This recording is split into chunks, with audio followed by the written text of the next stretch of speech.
Nagsimula ang pelikula sa magandang tanawin ng magandang lungsod sa USA kung saan naghihintay ang isang lalaking nagngangalang James sa kanyang sasakyan. Hindi nagtagal ay napagtanto niya na may sumusunod sa kanya at nagtungo sa paradahan na may hinahanap na tao ngunit nabigla siya dahil sa putok ng baril. Ang eksena ay lumipat bago ang pangyayaring iyon, na nagpapakita sa bilanggo na si Frankie, na lumaya na sa wakas pagkatapos masentensyahan ng 10 taon na pagkakakulong. Sinundo siya ng mga kaibigan niya, dinala siya sa kanilang amo na si Ray, na hindi nasisiyahan sa sitwasyon ni Frankie at nagtanong tungkol sa kanyang kapatid. Pagkatapos ay ipinakilala sa atin ang kapatid ni Frankie na si James, na nagtatrabaho bilang mekaniko sa auto repair shop. Sa kanyang pinagtatrabahuan, nakita ni James ang pamilyar na mukha, si Emily, isang dispatcher mula sa departamento ng pulisya. Pagkatapos ay nilapitan niya ito upang makipag-usap at nalaman na naparito siya upang ipaayos ang kanyang sasakyan. Dito, makikita natin na may kakaibang koneksyon ang dalawa at parang kilalang-kilala nila ang isa't isa. Habang inaalala nila ang mga dating alaala, iminungkahi ni James na ayusin ang kotse ni Emily sa tahanan nito upang makatipid, dahil napakataas ng bayad sa serbisyo sa garahe at pumayag naman si Emily. Kalaunan ng gabing iyon, umuwi si James, ngunit may narinig siyang ingay mula sa likod bahay. Pagkatapos ay pinuntahan niya ito upang suriin ito at laking gulat niya nang makita si Frankie. Ang huli ay masama ang loob sa kanyang kapatid dahil sa kabila ng paglaya pagkatapos ng 1 dekada, hindi dumating si James upang salubungin siya sa labas ng bilangguan. Galit na galit, pinagalitan at binugbog ni James si Frankie, at sinabing siya ang nagdala sa kanya sa gulo at sumira sa kanyang buhay. Ngunit sa huli, pinatawad niya ang kapatid at mas nanaigang ugnayan bilang magkapatid. Kinabukasan, pumunta si James sa bahay ni Emily para ayusin ang sasakyan, umaasang ma-impress siya at maibalik muli ang dating pag-iibigan. Kasunod nito, sinimulan ni James ang paggawa sa kotse ni Emily, ngunit gusto niyang magtagal pa doon dahil gusto niyang gumugol ng mas maraming oras kasama siya. Ipinaalam niya kay Emily na maraming problema ang sasakyan niya at mangangailangan pa ng ilang araw para maayos ito. Si Emily, na naiintindihan ang mga intensyon ni James, ay nagpasya na bigyan siya ng panahon. Kinabukasan, si James, na nakabihis ay nagtungo sa bangko, umaasang makakuha ng loan upang matupad ang pangarap niyang magtayo ng sariling auto repair shop. Sa kasamaang palad, ang kinatawan ng bangko ay naghatid ng malungkot na balita, na nagsasabing hindi na sila nagbibigay ng loan sa maliliit na negosyo. Nalulungkot, nagtungo siya sa bar kasama si Frankie at ikinuwento ni James sa kanyang kapatid ang problema niya. Sa bar, humingi ng paumanhin si Frankie kay James tungkol sa nangyari sa nakaraan kung saan nadamay siya sa krimen na naging dahilan kaya nakulong si James ng 16 na buwan. Sa panahong ito, ikinuwento rin ni Frankie ang mga hamon na pinagdaanan niya sa 10 taong pagkakakulong at tiniyak na ngayon ay tuluyan na niyang binago ang kanyang sarili. Ipinahayag ni Frankie ang pasasalamat sa 2 kapwa bilanggo na tumulong sa kanya na makaligtas sa paghihirap sa bilangguan at binanggit na may utang siyang malaking pabor sa kanila. Pagkatapos ay nag-alok si Frankie ng makabuluhang pakikipagsapalaran na kasama si James, at binigyang diin na kailangan nila siya para dito. Sa kabilang banda, si James, na determinadong mamuhay ng simple, ay tinanggihan ng alok ni Frankie at pinayuhan siyang umiwas sa gulo. Bilang tugon, iginiit ni Frankie na nagbago na siya at ipinaliwanag ang plano para sa lehitimong negosyo sa real estate na may mga investor na handang mamuhunan. Pagkatapos ay binanggit niya ang mga kasosyo niya sa negosyo at dinala si James sa labas upang salubungin sila. Sa labas ng bar, ipinakilala ni Frankie si James kina Ray at Sugar, na humiling kay James na pasakayin sila para pag-usapan ang plano. Habang nagmamaneho, ikinuwento ni Frankie ang mga abilidad ni James at ang passion niya pag-aayos ng kotse. Hindi nagtagal, ang pag-uusap ay nagbago ng utusan nila si James na ihinto ang sasakyan. Lumabas sila, at hiniling sa kanya na maghintay sa labas habang wala sila upang makipagkita sa mga mamumuhunan. Dahil hindi siya mapakali, ipinahayag ni James ang mga alalahanin kay Frankie, at tiniyak nito sa kanya na ayos lang ang lahat at pinayuhan siyang sundin ang mga tagubilin. Nang matagal na hindi bumalik ang grupo, lumabas si James sa kotse upang suriin ang gusali, sa kabila ng sinabi ng kanyang kapatid. Naglakad siya sa parking lot at sa sandaling iyon ay nakarinig siya ng putok ng baril, na ikinagulat niya. Ito ang parehong eksena mula sa panimula ng pelikula. Sa sandaling iyon, nakasalubong nila Frankie si James, at tinanong siya kung bakit siya umalis sa kotse. Iginiit nila na bumalik si James sa kotse at nagmamadali silang umalis sa lugar. Sa kasamaang palad, hinabol sila ng police patrol car at nagsimula ang habulan sa kalsada. Mabuti na lang at mahusay na nakaiwas si James sa pulisya na nagligtas sa grupo mula sa pagkahuli. Gayunpaman, galit na galit siya sa kanila dahil nasangkot siya sa krimen nang walang pahintulot niya. Matapos pag-usapan ang mga bagay-bagay, si Ray na walang pakialam sa pagmamahal ni James sa kanyang sasakyan, ay iginiit na dapat itong sirain dahil maaaring makilala ito ng mga pulis.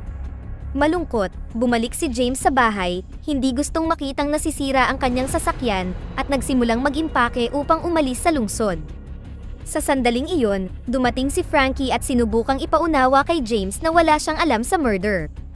Nang marinig ito, ipinahayag ni James ang kanyang disappointment, at binanggit na sa loob ng 2 araw mula nang lumaya si Frankie, siya ay na-involved sa pagpatay at hindi niya gusto ang ganong klaseng kapatid.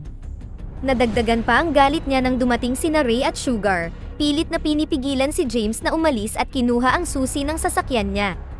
Si Ray, na alam ang tungkol sa pangangailangan ni James ng pera, ay nag-alok sa kanya ng pagkakataong kumita ng pera sa pamamagitan ng pagtulong sa kanila sa kriminal na gawain. Tahimik na tumanggi si James, na naging dahilan upang pagbantaan ni Ray ang buhay ni Frankie kapag hindi siya sumunod. Dito napagtanto ni James na ang kapatid niya ang nagtulak sa kanya patungong impyerno at hindi siya makakaalis dito ng kusa.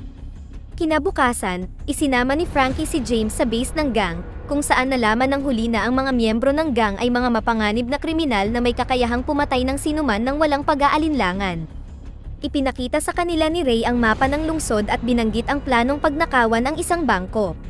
Isinalaysay din niya ang papel ni James na magnakaw ng 4 na sasakyan upang lumikha ng distraction sa iba't ibang bahagi ng lungsod. Ang layunin ay isagawa ang pagnanakaw sa loob ng 5 minuto na sinasamantala ang diversion na dulot ng kaguluhan. Matapos malaman ang lahat ng detalye, sinabi ni James na ayaw na niyang magpatuloy sa pagtatrabaho sa grupo. Gayunpaman, nang siya ay paalis na, pinigilan siya ni Frankie at iginiit na hindi niya maaaring talikuran ang misyon. Binigyang diin nito ang panganib na dulot ng gang, at iginiit na hindi lamang sila ang maaari nilang saktan kundi maging si Emily rin. Nagulat si James nang marinig ang pangalan ni Emily, at itinanong kung paano nalaman ng gang ang tungkol sa kanya. Inamin ni Frankie na habang lasing siya, nasabi niya sa gang ang mga detalye tungkol sa relasyon nila ni Emily. Galit na galit si James, napagtanto na hindi lang ang buhay niya ang nalagay sa alanganin dahil sa kanyang kapatid, kundi pati na rin ang buhay ng babaeng mahal niya. Nakadama ng konsensya, sinubukan ni Frankie na ipagtanggol ang kanyang sarili, na inihayag ang kahindik-hindik na karanasan niya sa loob ng 10 taon sa kulungan. Binanggit niya na tiniis niya ang pisikal na pang-aabuso at pananakit, at naisipan pa niyang magpakamatay para maiwasan ang paghihirap. Si Ray at Sugar ang nagligtas sa buhay niya, na siyang dahilan kaya may utang na loob siya sa kanila.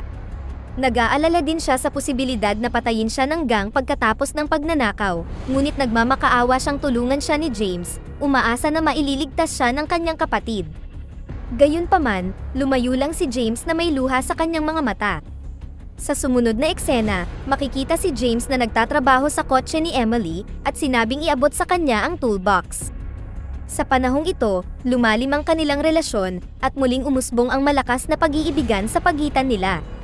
Nasiyahan sila sa isa't isa at kinabukasan ay isinama ni James si Emily para sa date gamit ang hiniram na kotse. Walang kamalay-malay na sinusundan sila ni Sugar at ibinaba ni James si Emily sa kanyang pinagtatrabahuan sa istasyon ng pulisya. Nang muling magkita sina James at Frankie upang gumugol ng oras na magkasama, niregaluhan ng huli ang kanyang kapatid ng ninakaw na kotse. Kahit na hindi gusto ni James ang kulay ng kotse, sumakay siya dito. Nakalulungkot na naputol ang mapayapang sandali nang ipatawag sila ni Ray at Sugar sa sementeryo. Doon ay tiniis ni Frankie ang matinding pangbubugbog habang ang 2 kriminal ay nagpapahayag ng galit sa kanya. Nagalit sila kay Frankie dahil hindi sinabing police dispatcher pala si Emily. Sinubukan ni Frankie na ipagtanggol ang sarili at sinabing wala siyang ideya tungkol dito, ngunit sa kabila ng pagpapaliwanag ni Frankie, hindi nawala ang pagdududa ni Ray at Sugar at binalaan ng magkapatid na bantayan si Emily. Pag-uwi, ginunita ni na James at Frankie ang kanilang nakaraan at dito nalaman natin ang nakakagulat na katotohanan. Nakulong sila 10 taon na ang nakalipas dahil sa pagpatay sa isang pulis. Si Frankie, na nagsasabing ginawa niya ang lahat ng ito para sa pamilya, ay umamin na sinabotahe ang kotse ni Emily sa tulong ni Sugar. Siya ang nag-orkestra ng mga kaganapan para mapalapit sina James at Emily sa isa't isa, upang matiyak na may isang taong mag-aalaga sa kanyang kapatid habang wala siya. Inihayag din niya na wala siyang ideya na maaaring gamitin ito ni Ray at Sugar laban sa kanila sa hinaharap. Alam ni James na si Frankie ang natitirang kamag-anak niya kaya pinatawad niya ang kapatid at lumayo roon. Maya-maya, bumisita si James sa bahay ni Emily at nakita siyang naghahanda ng hapunan. Nilapitan niya ito at sinabing dapat nilang tapusin ang kanilang relasyon. Ginawa niya ang lahat ng ito para protektahan si Emily mula sa mapanganib na gang. Gayunpaman, si Emily ay nagalit at inakusahan si James na pinaglalaroan ang kanyang damdamin, sanisi ang baliw na kapatid niya sa kanilang mga problema. Hiniling ni Emily na umalis siya at sinabihan din siya na kunin ang bayad para sa pagkumpuni ng sasakyan. Tahimik na umalis si James sa bahay at tumayo sa labas ng gate na umiiyak. Kinabukasan, nagtungo si Emily sa kanyang trabaho habang naghahanda ang gang para sa planong pagnanakaw sa bangko. Gaya ng plano, isang pulang kotse ang sumabog sa gilid ng kalsada na nag-udyok kay Emily na iulat ang insidente. Maraming iba pang pagsabog ang nangyari ng sabay-sabay na nagpanatili kay Emily at sa mga patrol ng pulisya na maging abala. Agad na tumugon ang mga dispatcher ng pulisya sa mga pagsabog at naging abala na nagpahintulot sa gang na lumikha ng diversion sa kalsada. Sinamantala ang pagkakataon, pumunta si Ray at ang gang sa bangko para sa malaking pagnanakaw. Nang makarating sila sa labas ng bangko, pumasok sina Frankie at Sugar na may hawak na baril. Pinilit ng dalawa na lumuhod ang lahat at ginawang mga hostage ang mga tauhan at mga customer. Habang pinangangasiwaan ni na Frankie at isa pang miyembro ng gang na si Spoonie ang karamihan, isinama ni na Ray at Sugar ang manager ng bangko at pinilit siyang buksan ang security vault. Sa una, tumanggi ang manager na ilagay ang code sa vault, ngunit nang tutukan siya ng baril sa ulo, sumunod siya at binuksan ito. Gayunpaman, nakalulungkot na pinatay pa rin siya ni Ray. Sina Ray at Sugar ang nagsagawa ng pagnanakaw habang si Frankie ay pinapatahimik ang mga teller. Sa labas, isang babaeng napadaan ang nakakita kay James at kay Frankie na nakasuot ng maskara at nagsesenyasan, kaya naramdaman niyang may nagaganap na robbery. Pagkatapos ay nagmamadali siyang nagsumbong sa pulisya. Napagtanto ni Frankie na nakita siya ng babae at sinabihan si Ray at Sugar na gawin ang lahat ng mabilis. Nang matanggap ang alerto tungkol sa pagnanakaw, agad na nagpadala si Emily ng unit ng pulisya sa bangko. Kasabay nito, narinig ni James ang dispatching order sa kanyang radyo. Pagkatapos ay lumabas siya ng van upang ipaalam sa grupo, pumasok sa bangko at sinabihan ang lahat na umalis na agad. Sa kasamaang palad, natagalan sina Sugar at Ray sa pagkolekta ng pera, at sa oras na handa na silang umalis, napalibutan na ng mga pulis ang bangko. Sa kanilang kamalasan, tinraidor sila ni Spoonie sa pamamagitan ng pagmamaneho ng mag-isa sa van, at iniwan ang iba sa loob ng bangko. Sa panahon ng kaguluhan, babarilin na sana ng pulis si James mula sa kalapit na bintana. Sa kabutihang palad, napansin siya ni Frankie sa tamang oras at binaril ang opisyal, kaya hindi natamaan si James. Kasunod nito, ang mga pulis sa labas, at ang mga magnanakaw ay nagbarilan. Nakalulungkot, nabaril si Frankie sa proseso, na agad na umupo sa sahig dahil sa takot. Upang pakalmahin ang sitwasyon, tiniyak ni Ray kay Frankie na makakatakas sila ng ligtas, at inutusan si James na lumabas sa pangalawang pinto at magnakaw ng isa pang sasakyan para sa kanilang pagtakas. Dahil wala ng ibang pagpipilian, sumunod si James at matagumpay na nagnakaw ng kotse, at dinala ito sa harap ng bangko. Gayunpaman, habang sina Ray at Sugar ay nakasakay sa kotse sa tulong ng isang hostage, si Frankie ay hindi makatayo at nasa loob pa rin. Nang magtanong si James tungkol sa kanyang kapatid, pinayuhan siya ni Ray na tumakas nang wala siya. Ang una ay tumangging umalis nang wala ang kanyang kapatid, lumabas ng kotse at tumakbo pabalik sa bangko. Sa kanyang pag-alis, si Ray ay pumasok sa driver's seat at nagmaneho palayo kasama si Sugar, at hinabol ng mga pulis. Sa kabilang banda, pinag-iisipan ni Frankie at James ang kanilang plano upang makatakas, at ang una ay humingi ng paumanhin para sa kaguluhang dinala niya sa buhay ni James at nag-aalala tungkol sa posibilidad na kamatayan nila. Nakita ni James ang matinding pinsala ni Frankie, at isinama ang hostage na matandang babae upang sabihan ang pulisya na lumayo sa bangko. Pagkatapos ay ginamot niya ang sugat ni Frankie, at nagmungkahi na sumuko kaysa mamatay. Gayunpaman, tumanggi si Frankie na sumunod, at ipinahayag ang kagustuhan na mamatay na lamang kaysa sa bumalik sa mahirap na buhay sa bilangguan. Samantala, habang tumatakbo si Ray sa kalsada, hinabol siya ng police helicopter. Bilang pagdepensa, binaril at pinatay ni Ray ang piloto, na naging sanhi ng pagbagsak ng helicopter. Sa kabila nito, ipinagpatuloy ng pulisya ang pagtugis sa kanya, at tuluyang binaril at namatay si Ray sa gitna ng kalsada. Kasabay nito, natagpuan at pinatay din si Sugar, kaya si James at Frankie na lang ang natitirang buhay at ang isa pang nakatakas na si Spoonie. Sa gitna ng kaguluhan, pumwesto ang sniper police sa rooftop ng gusali sa tapat ng bangko.